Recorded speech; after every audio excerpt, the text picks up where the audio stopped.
Good afternoon, it's Friday mga kamoto hooligans at may ginagawa tayo sa binili ni Miss Zell. So ang ginawa lang natin dyan is nag-fabricate si Master Putoy ng tank lifter. So ito yung adjustable na tank lifter natin. Ayan. So i-install na lang yan after ng matuyo. Tapos nandito rin si Kenneth. Kenneth, ano papagawa mo? Ayun, maglalagay siya ng bagong seat tsaka kick up, tama. Ayun, naka-kick up na, no? Grabe naman yung plate number na yan. Ayan, so maglalagay din siya ng fender. Tapos eto na yung kay Sir Joseph. Ayan, ito yung boxer niya. And then nung swing arm ni MK. So konti na lang yan, malapit na tayo mag-assemble. Ang gagawin na lang is ililipat yung mga hub sa bagong rims, sa SPG rims ni Sir Joseph. Tapos i-install natin yung gulong. Pero ngayon inaantay natin i-deliver ngayon yung fenders. So order tayo ng fenders para sa 130 na gulong. So shout out kay Angel Ortega ng Motoswabe. Ayan. So ito yung bike ni Miss Diesel. So kumain lang sila doon. Okay, so balikan ko kayo pag binuo na ulit ni Master Putoy. Alright.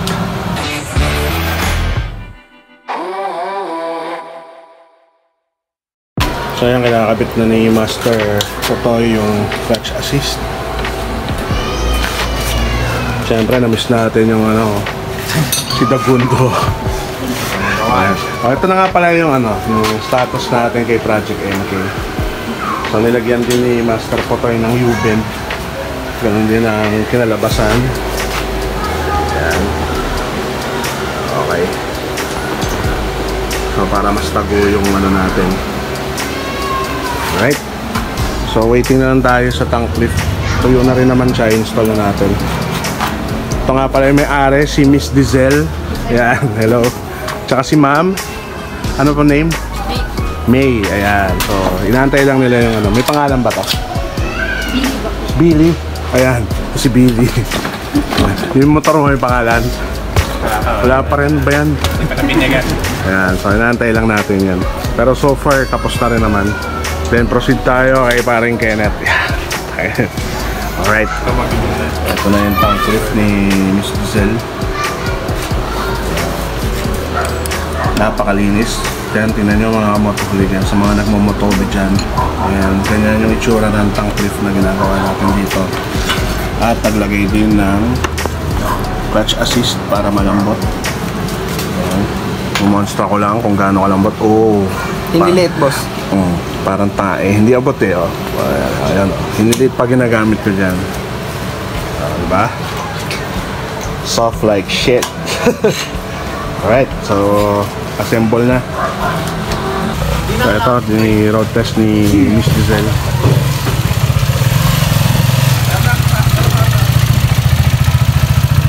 Okay naman? Okay.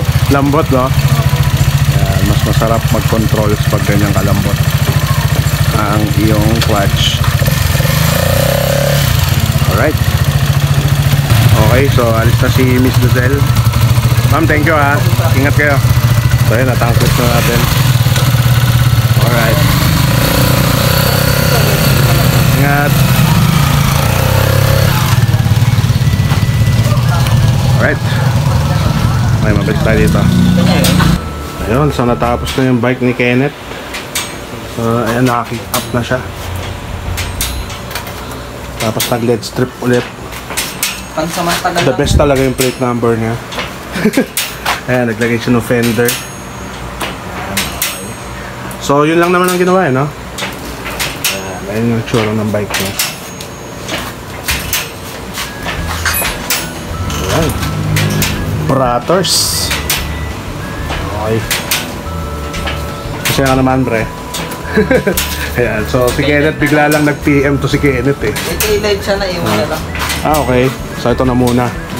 Para okay, wala ka lang. So meron na siyang protection sa putek kahit papano. Kahit konting-konti na. Mad guard talaga yan eh. Oh. Floppy. Floppy. Okay. So, natapos na tayo sa bike ni Kenneth. So, it's a Saturday. So, close tayo bukas. Ito yung kay MK.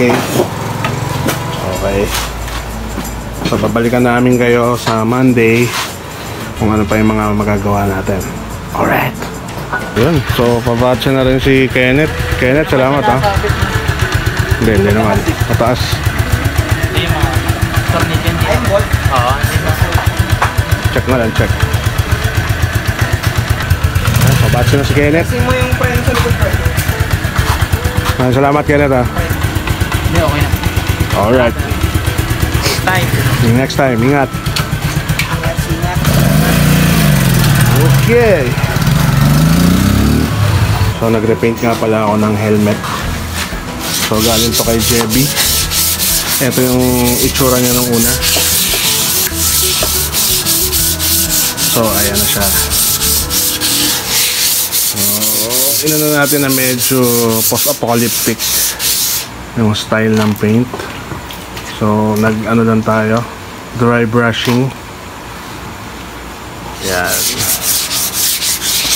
Okay, tapos pinatop coat ako kay Master TP 79. Siyempre yan ang taon ng aking kapanganakan. Kala ko that 69. 69. Ayan.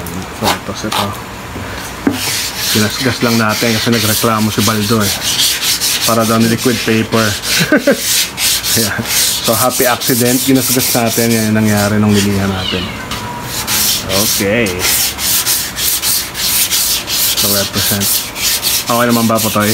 Kasama sa helmet natin. Alright.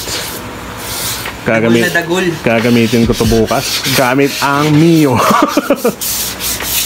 Ayan. So meron pa tong goggles. So hihingin ko kay Jebby. Prada, penga. Ayan. Sana all. Hindi, may goggles na to binigay ko dati. So, binenta niya na. Ayan. So, may bago tayong helmet na pasok sa ating trip. Kaya yung helmet na ginagamit mo po to ay sa'yo na. Congratulations. Alright. So yan mga kamoto, huli ka. So dito ko na muna tatapusin ulit ang vlog. Siyempre flex lang natin yung nirepaint natin na helmet. At siyempre gusto ko i-shout out ang A to Z Customs para sa mga riding jersey natin at sa mga tube mask. At siyempre ang iDash print para sa mga caps naman natin sa Moto Hooligans Garage. So yun, magkita-kita ulit tayo next week mga Moto Hooligans. Dito ko na muna tatapusin. At mag-ingat po kayong lagi. This is the Goon and I'm fucking out.